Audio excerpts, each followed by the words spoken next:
Assalamualaikum warahmatullahi wabarakatuh.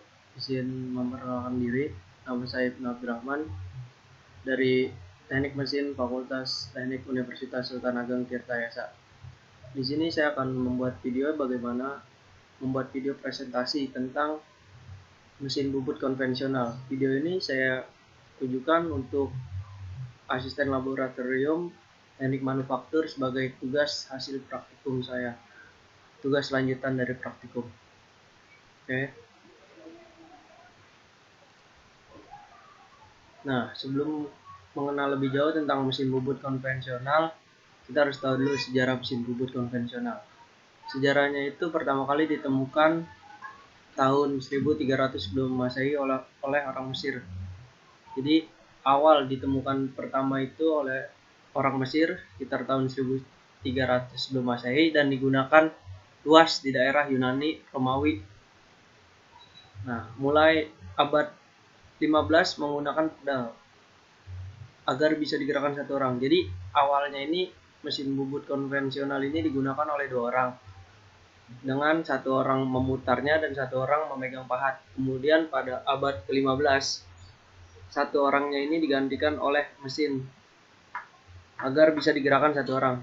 Kemudian pada abad 19 pertengahan barulah tenaga motor listrik ditemukan. Jadi setelah melewati 4 abad baru ditemukannya motor listrik.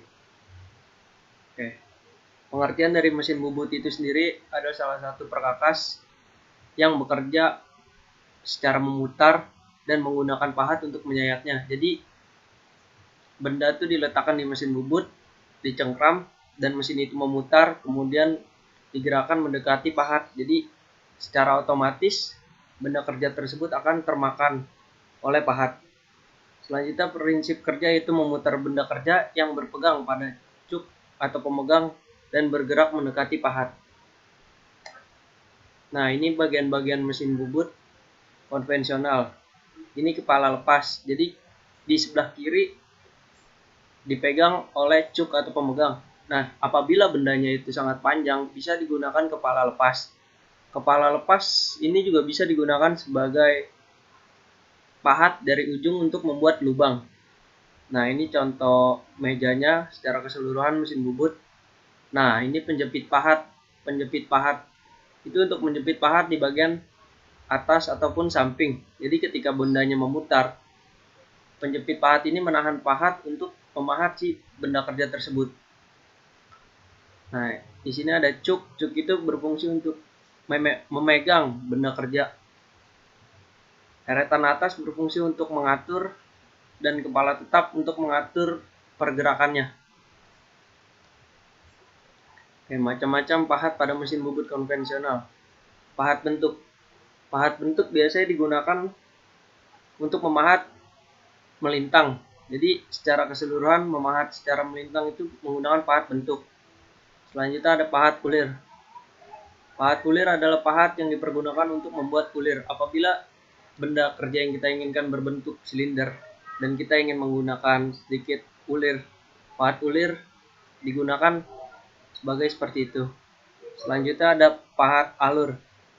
Pahat alur ini digunakan apabila kita mau mengambil bagian yang dalam dari benda kerja. Misalkan kita mau mengambil kedalaman, tentu kita menggunakan pahat alur. Berbeda dengan pahat bentuk yang digunakan untuk melintang. Pahat bubut rata kanan. Pahat bubut rata kanan biasanya digunakan untuk memahat dari kanan ke arah kiri. Sebaliknya untuk pahat rata kiri digunakan dari kiri ke sebelah kanan. Nah, proses pembubutan pada mesin bubut konvensional. Membubut muka. Pembubutan yang dilakukan pada sisi penampang benda kerja. Untuk pembubutan muka, kita membubut melalui sisi penampangnya saja. Membubut alur, membubut membuat celah yang lebar dan dalam pada benda kerja. Nah, yang tadi saya bilang tentang pahat alur, ada juga proses pembubutan alur. Ketika kita ingin membuat cekukan yang agak dalam, kita harus mengganti pahatnya dengan pahat alur, karena dia akan berbeda dengan pahat rata. Pahat rata itu seperti benda tebal, sedangkan pahat alur itu seperti jarum yang menusuk masuk ke dalam. Membubut lubang awal. Pembubutan dengan alat pemotong dengan berupa mata bor drill untuk membubut lubang pada benda kerja. Nah, membubut lubang awal ini bisa juga dengan kepala lepas di bagian ujung. Nah, jadi kepala lepasnya ini bisa digunakan untuk membuat lubang pada benda kerja. Membubut menggunakan silinder bertujuan untuk membuat profil pada permukaan benda kerja. Selanjutnya, membuat profil pembubutan yang dilakukan untuk membubut bermacam-macam bentuk profil produk. Jadi membubut profil itu lebih ke detail dari pembubutan itu sendiri. Membubut ulir, pembubutan untuk menghasilkan ulir atau drat. Nah, ketika kita ingin membubut ulir, kita dianjurkan untuk mengganti pahat dengan pahat ulir. Pembubutan tirus itu membubut untuk yang bersudut. Jadi misalkan diameter awal dengan diameter akhirnya itu berbeda, diameter awal 20, diameter akhirnya 10 mili. Jadi kita menggunakan pahat tirus atau pembubutan tirus. Jadi bentuknya itu dia akan mengerucut berbentuk segitiga seperti itu.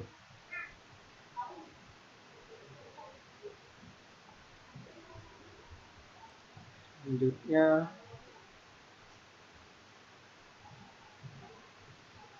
selanjutnya ini ada rumus pada proses pembubutan pada mesin bubut konvensional. Jadi, adapun rumus yang digunakan dalam proses pembubutan itu pertama mencari frekuensi pemakanan. Jadi, rumusnya diameter awal dikurang diameter yang kita inginkan. Nah, dibagi ketebalan pemakanan. Nah, nanti rumus-rumus ini, rumus mencari permesinan sama rumus Artstan, nah kita gunakan sebagai seperti ini. Contohnya benda kerja. Jadi ini awalnya benda berbentuk silinder memanjang. Nah kita ingin membubut secara konvensional. Pertama kita buang bagian atas ini dengan membubut secara dengan pahat merata. Jadi awalnya bentuk benda ini secara silinder memanjang. Jadi kita gunakan pahat rata untuk membubut secara melintang dan memanjang. Setelah dapat, kita mengganti lagi pahatnya dengan pahat alur untuk membuat cekukan yang ke dalam seperti ini. Setelah kita dapat, baru kita membubut secara tirus. Nah,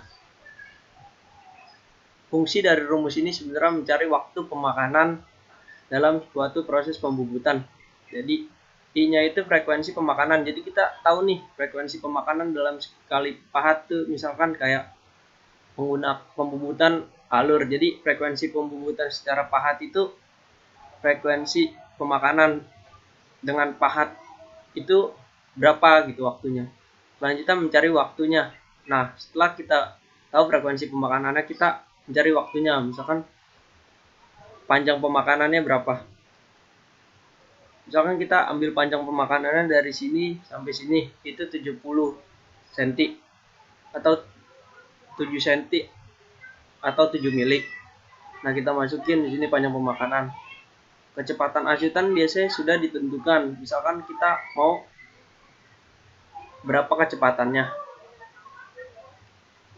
Nah, frekuensi pemakanannya itu hasil dari rumus yang sebelumnya. Kecepatan permesinan biasanya sudah ditentukan juga. Nah, ini mencari Artstan itu mencari beda sudut awal dan sudut akhir. Jadi kita akan menggunakan sudut berapa derajat dalam mencari Artstan tersebut. Nah, saya rasa presentasi dari saya cukup. Semoga kalian dapat memahami. Kurang lebihnya mohon maaf. Assalamualaikum warahmatullahi wabarakatuh.